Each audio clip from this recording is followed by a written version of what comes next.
Jaraaf qui a mis sur place le fonds. Oui, en tout cas, c'est une bonne initiative du Jaraaf de Dakar. Yacine, donc, on se donne rendez-vous à 8h, Inch'Allah. À 8h, ce sera avec Mbaye Ndiaye. Merci beaucoup, Pape Matambo. Puis tout de suite, place à Fabrice Guima pour sa revue de presse.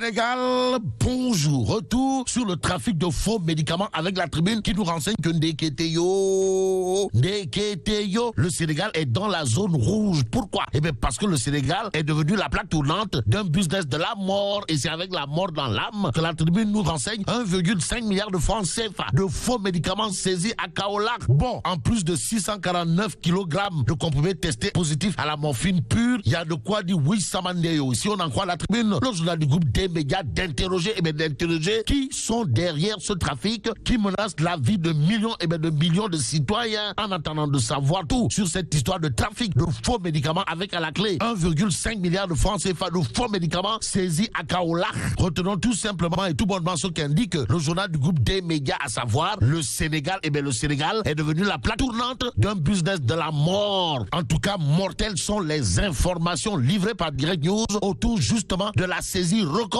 de médicaments à cœur Aïb par la douane. Éviter de se dédouaner. Voilà peut-être ce qu'il y a lieu de retenir en lisant Direct News qui nous renseigne que Macky Sall redessine la carte des collectivités territoriales. Actualité nationale avec Direct News qui nous renseigne que la ville de Dakar enterrée de sa belle mort ou pas. En tout cas, retenons tout simplement et tout bonnement d'après Direct News qu'il y a désormais trois nouvelles villes naissent. D'après Direct News, le journal de retenir qu'il s'agit de la ville de Yoff, composée des communes de Yoff, Parcelles Assainies, Grand Yoff, Ngor, Ouakam et Almadies aussi. Il y a la ville de Grand Dakar, d'après Direct News, qui sera composée des communes de Grand Dakar, Biscuiterie, Sicap Liberté, Dieuppeul Derklé, HLM et Anne. Que retenir d'autre de cette histoire de naissance de trois nouvelles villes? Sinon ce qu'indique bien entendu Direct News, à savoir la ville de Colobane, comprise de communes de Colobane, Fass, Gueule Tapée, Médina, Plateau, Sicap, Mermoz et Point-E. En tout cas, la crainte de perdre la capitale est passée par là. Voilà ce qu'explique Direct News ce matin. Retenons d'après Direct News que d'autres grandes villes de l'intérieur du pays seront charcutées, pour ne pas dire saucissonnées. Saucissonnées diam.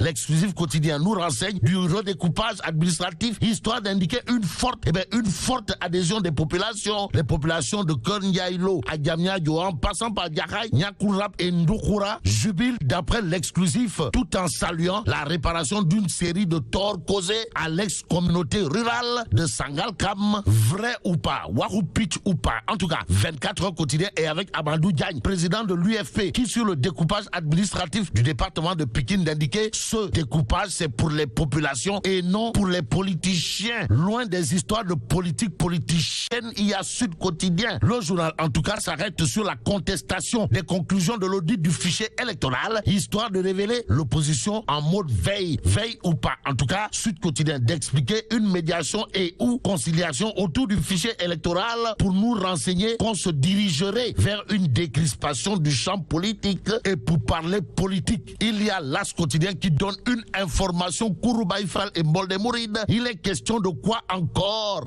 Du ralliement du maire de Pikine Nord. En tout cas, Amadou Diarra rejoint Macky Sall. Voilà le titre qui bat la une de l'As Quotidien. Pour l'instant, retenons tout simplement et tout bonnement ce qu'il y a lieu de retenir d'après l'As Quotidien, à savoir Amadou Diarra, ou le maire de Pikine Nord, c'est comme qui dirait un autre gros poisson, pour reprendre Nyanga National, dans le camp présidentiel. Dans le camp présidentiel, ça sent le Neferembam.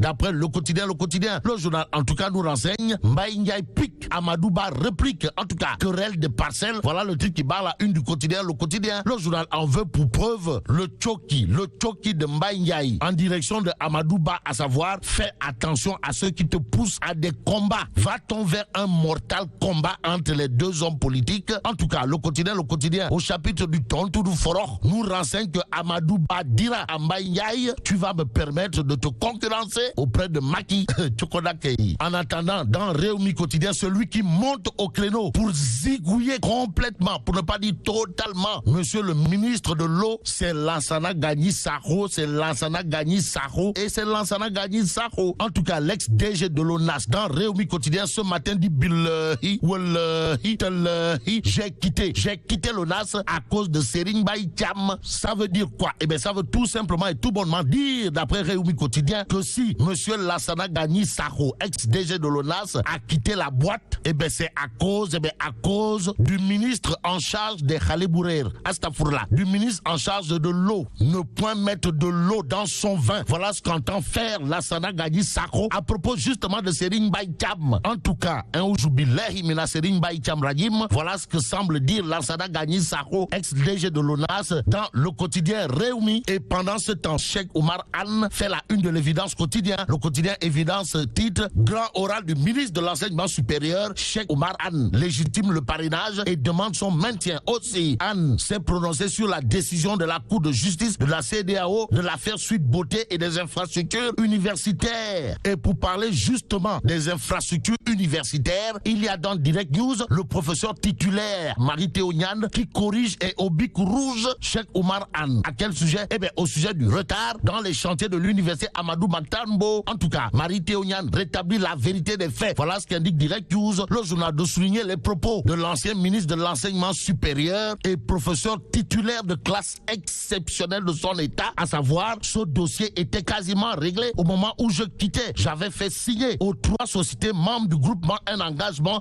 à livrer les travaux avant octobre 2018. Aussi, Marie-Théo Niane a sans contour ni détour déclaré à haute et intelligible voix, d'après Direct News, lorsqu'ils l'ont pas fait, j'ai demandé la résiliation du contrat approuvé par la DCMP. Et ce n'est pas tout, car Niane Marie-Théo, professeur de son état, d'indiquer clairement et nettement dans Direct News, quand le docteur Cheikh Oumar Anne est venu, il s'est mis dans une autre posture. De quelle posture s'agit-il? Il y a le record, mais ce que c'est, Direct News porte sur ce qu'indique bien entendu le professeur Marie-Théo Niane, à savoir, il ne fait que dans l'affabulation.